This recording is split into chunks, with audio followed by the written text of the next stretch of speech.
Hello investors, welcome to Technically Speaking. Let's go over some of our ideas for the upcoming week. And remember, if you're a newer investor or trader, make sure to watch some of our educational videos in the description below. After continuously bombarding the previous lows, the bulls may have successfully warded off the bears and caused the market to gap up midweek, breaching key moving averages and the year-to-date trend line.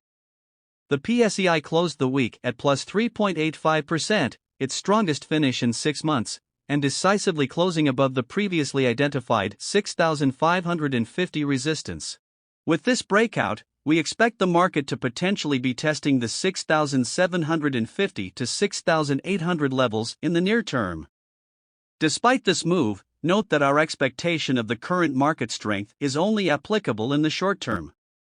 As the long-term downtrend is still very much intact, we need to see more price action to determine whether this trend line will hold or will finally break in favor of the long-term bulls.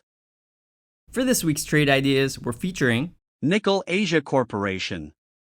Coming from an intermediate correction that started since March, NIKL has broken out of its wedge formation this week. Coincidentally, its MACD is retesting a visit to the positive territory. NIKL closed the week at 6.00, and you may consider opening the position at 6.12 with an intermediate-term target price of 7.15, implying a potential upside of 17%. Limit your risk by setting your stop at 5.80, offering you a reward-to-risk ratio of 3.2 to 1.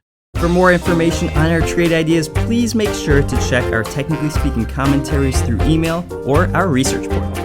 So that's all we have for this week's Technically Speaking. Please tune in next week for future market updates. Thanks everyone so much for watching. Hit that like button, subscribe to see future content like this, and good luck trading this week.